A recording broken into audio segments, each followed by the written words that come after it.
Child Labor and the Industrial Revolution. The least understood and most widely misrepresented aspect of the history of capitalism is child labor.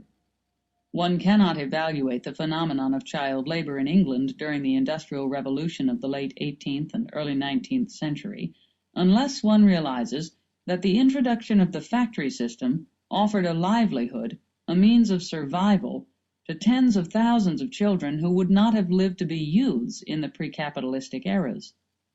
The factory system led to a rise in the general standard of living, to rapidly falling urban death rates and decreasing infant mortality, and produced an unprecedented population explosion. In 1750, England's population was 6 million. It was 9 million in 1800, and 12 million in 1820. A rate of increase without precedent in any era. The age distribution of the population shifted enormously.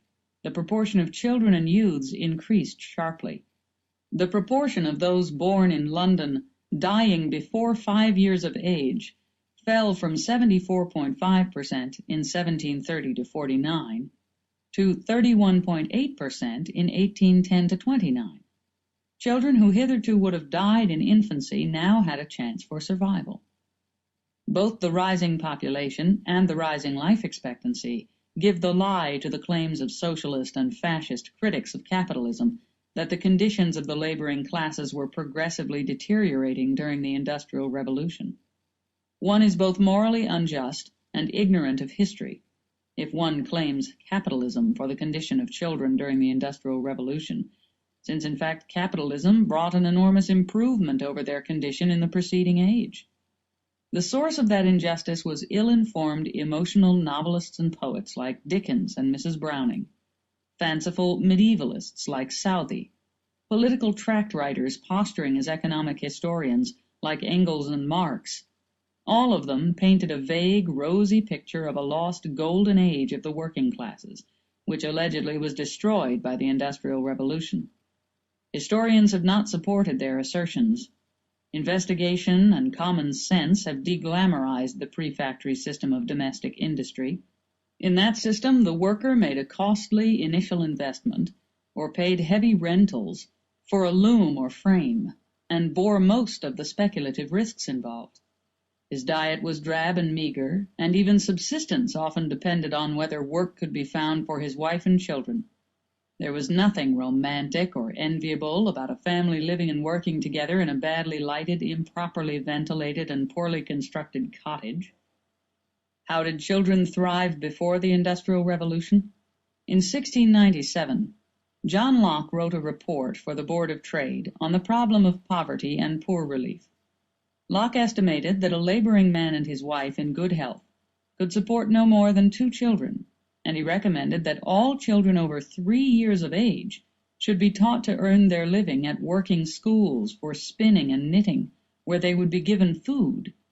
What they can have at home from their parents, wrote Locke, is seldom more than bread and water, and that very scantily, too. Professor Ludwig von Mises reminds us, the factory owners did not have the power to compel anybody to take a factory job. They could only hire people who were ready to work for the wages offered to them.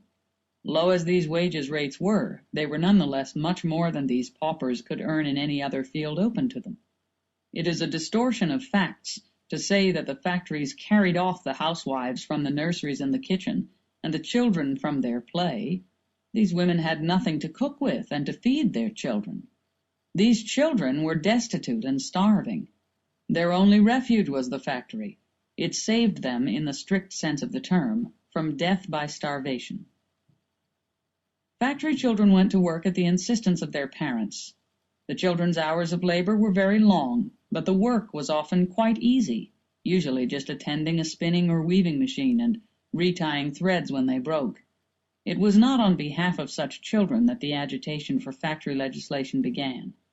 The first child labor law in England, 1788, regulated the hours and conditions of labor of the miserable children who worked as chimney sweeps, a dirty, dangerous job which long antedated the Industrial Revolution, and which was not connected with factories. The first act which applied to factory children was passed to protect those who had been sent into virtual slavery by the parish authorities, a government body. They were deserted or orphaned pauper children who were legally under the custody of the poor law officials in the parish, and who were bound by these officials into long terms of unpaid apprenticeship in return for a bare subsistence. Conditions of employment and sanitation are acknowledged to have been best in the larger and newer factories. As successive factory acts between 1819 and 1846 placed greater and greater restrictions on the employment of children and adolescents, the owners of the larger factories, which were more easily and frequently subject to visitation and scrutiny by the factory inspectors, increasingly chose to dismiss children from employment rather than be subjected to elaborate, arbitrary, and ever-changing regulations on how they might run a factory which employed children. The result of legislative intervention was that these dismissed children, who needed to work in order to survive, were forced to seek jobs in smaller, older, and more out-of-the-way factories, where the conditions of employment, sanitation, and safety were markedly inferior. Those who could not find new jobs were reduced to the status of their counterparts 100 years before, that is, to irregular agricultural labor, or worse, in the words of Professor von Mises, to infest the country as vagabonds, beggars, tramps, robbers, and prostitutes. Child labor was not ended by legislative fiat. Child labor ended when it became economically unnecessary for children to earn wages in order to survive, when the income of their parents became sufficient to support them. The emancipators and benefactors of those children were not legislators or factory inspectors, but manufacturers and financiers. Their efforts and investments in machinery led to a rise in real wages, to a growing abundance of goods at lower prices, and to an incomparable improvement in the general standard of living. The proper answer to the critics of the Industrial Revolution is given by Professor T.S. Ashton. There are today on the plains of India and China men and women, plague-ridden and hungry, living lives little better, to outward appearance, than those of the cattle that toil with them by day and share their places of sleep by night. Such Asiatic standards and such unmechanized horrors are the lot of those who increase their numbers without passing through an industrial revolution. Let me add that the Industrial Revolution and its consequent prosperity were the achievement of capitalism, and cannot be achieved under any other politico-economic system. As proof, I offer you the spectacle of Soviet Russia, which combines industrialization and famine. Women and the Industrial Revolution. To condemn capitalism, one must first misrepresent its history. The notion that industrial capitalism led to nothing but misery and degradation for women is an article of faith among critics of capitalism. It is as prevalent as the view that children were victimized and exploited by the Industrial Revolution, and it is as false. Let us examine the source of this view.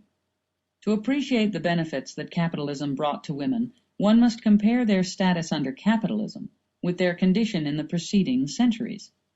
But the 19th century critics of capitalism do not do this. Instead, they distorted and falsified history, glamorizing the past and disparaging everything modern by contrast. For instance, Richard Oastler, one of the most fanatical 19th century enemies of capitalism, claimed that everyone was better off spiritually and materially in the Middle Ages than in the early 19th century. Describing medieval England, Oastler rhapsodized about the lost Golden Age. Oh, what a beautiful ship was England once! She was well built, well manned, well provisioned, well rigged. All were then merry, cheerful, and happy on board.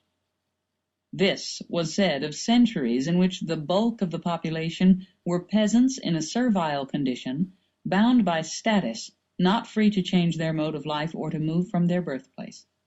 When people had only the promise of happiness in the life beyond the grave to succor them against decimating plagues, recurring famines, and at best half-filled stomachs. When people lived in homes so infested with dirt and